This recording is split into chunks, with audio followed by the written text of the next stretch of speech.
Today, a new competitor enters the fray. My name's Dad. I'm from Smoky Muhammad's Halal Rib Shack. He will be putting his smoking skills to the test and pushing himself to the limit, aka using the 3 articles he read the night before to figure it out. Will this beginner taste glory, or will it all go up in smoke? Find out on today's episode of DMV DIY BBQ Pitmasters Rookie Edition. So how long and what temperature are we going for on today's smoke? So we're going traditional conventional wisdom. We're doing a 5-pound beef brisket for anywhere between 4 to 7 hours. We're shooting for 5.5 at 225. We're going to see if that holds. The ambient temperature is pretty nice today with not a lot of wind. I think we'll be all right. Let's talk me through what we're doing right here.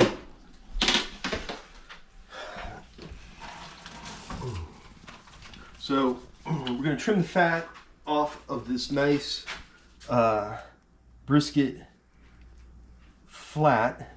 And for this side, we don't want to go too far into the meat. We just want to get off what we can get off, get some of the membrane.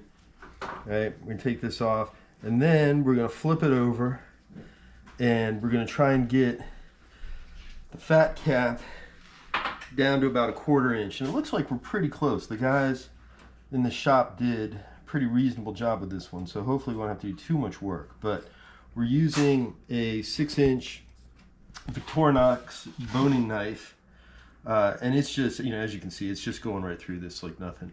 Now this has come out of the fridge, so it's a little bit cold, which makes cutting through this a little easier, but this is going to be real nice, I think.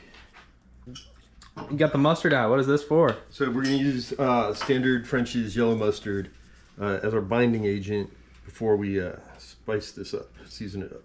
What's that going to do? This is going to help our seasoning stick to the brisket, and it's also going to help form a real nice crust bark on this.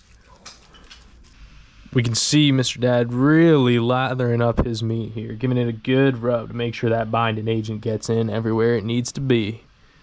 Look at that beauty. Talk us through what's in our rub here. So our rub's classic Texas 50/50 coarse kosher salt and cracked black peppercorn. Nice. We're just lathering that up. We're just gonna build it in. We're gonna give it a pat in a minute, but we want to make sure that we get full even coverage. Work that in. Now the trick here is don't put it on 4 hours early, because that'll just be too salty. Have on good authority. Spoken like a true expert. Well, as I've said many times, I don't know what I'm doing, but I know what I'm talking about.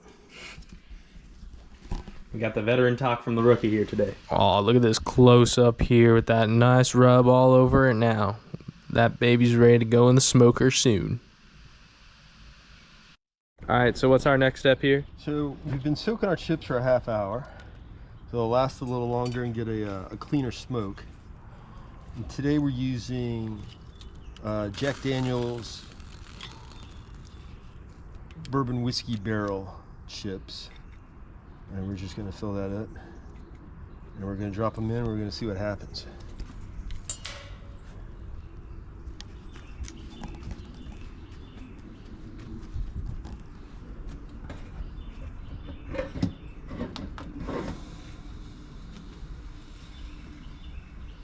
I hear a sizzle. I don't know if that's good or bad. All right, so what are we doing now? Cooking this bitch. Our competitor and his assistant are really trying to figure out the best way to get this brisket in the smoker without losing too much heat. It seems to be using a tag team strategy to fill the water pan, put it back in, and slap that brisket right in the smoker. Right around 12:30 to start. And look at that smoke in the early stages. This might be a good cook.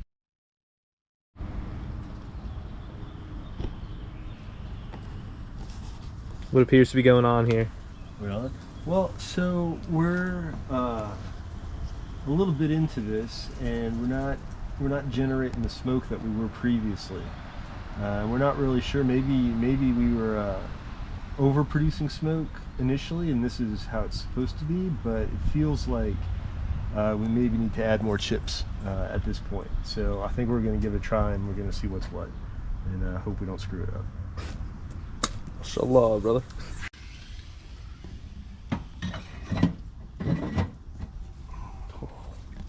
Pretty quick time.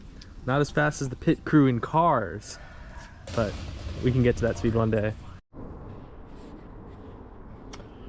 All right, kids, it's a lovely 66 degrees on the outside. We're about to find out what it is on the inside. So let's see what we got going on here. Undo, and oh, look at that. We're dripping. It's lovely.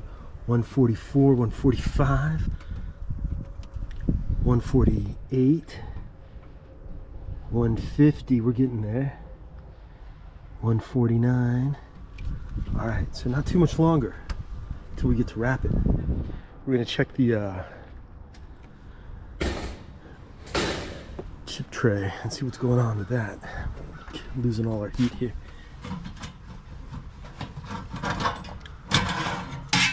Oh, chippy chippies, look at that. We'll drop that out. Back in. Still got water, still dripping it, lovely. We check back in a few hours later, see if that internal temperature's risen at all. There are some concerns in the camp, thinking we might not be going to where we need to be. So what are we doing now? Hoping and praying. Oh.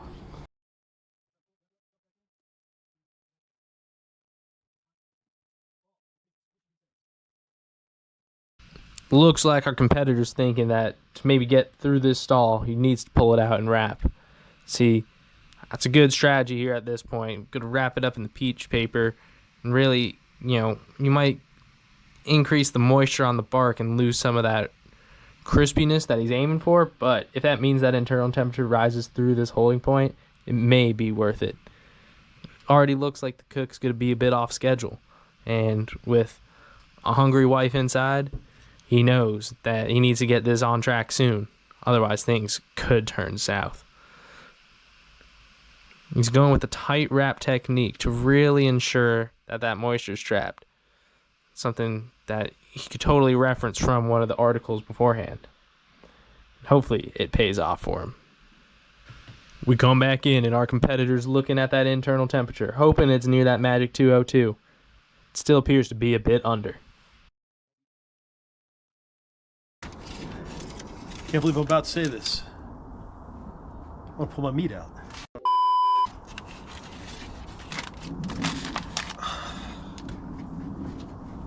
What's the game plan? Game plan is to let it rest for 45 minutes or so, or until it gets down to an internal temperature of about 140, 145. Meantime, what are you going to work on? Well, we're going to do a couple things. We're going to warm up some sauce to go with it. We're also going to start making our Texas fries. Oh, what is a Texas fry? Texas fry, oddly enough, comes from Atlanta. It's French fries with barbecue sauce, burnt ends, and jalapenos and cheese. Looking forward to seeing it. Let's go. To prepare those Texas fries, first smokes those jalapenos and goes to preparing the fries. A little Salt Bay action here before putting them in the oven. On the pot on the right, you can see the sauce heating up. Got the multitasking to hopefully have everything come out at the exact same time. Sets his trusty timer, and he moves. All right, so we've let it cool. It's been about 50 minutes. We're down to an internal temp of 141. Hopefully everything rendered and is resettled, and I guess we'll cross our fingers and see how it came out. Oh baby, take a look at that. That is one juicy brisket. Seems hopeful with how juicy it is early, but that bark is a little underdeveloped.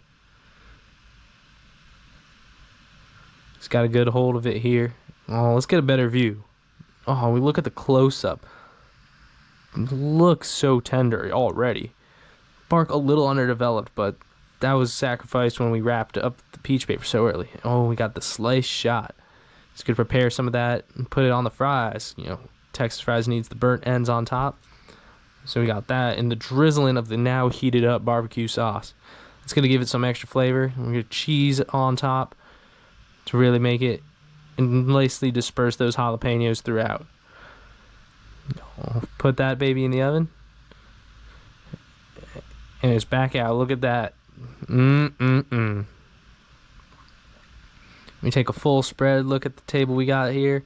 Some cornbread already eaten because, well, it's already 10 p.m., so people got hungry. And look at that. A nice sandwich.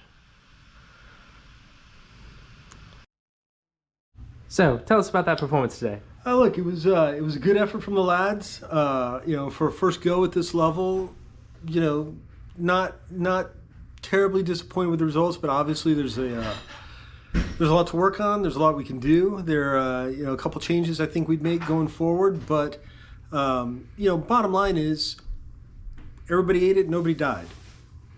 Now, you mentioned a few changes going forward. Can you name some of those right now? Yeah, I think we'd make some tweaks to our initial rub. I mean, I think the flavors were good. I just think the proportions were a bit off, and I think we'd probably start it a little at a higher heat. One, to get a better bark on it, and two, maybe to push the end product out a little sooner. And give us a little bit more insight on that stall we saw. Back in the studio we were analyzing it.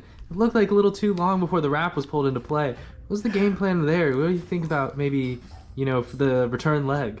Yeah, that stall was a little bit vicious, and I don't want to say it took us by surprise. We expected it.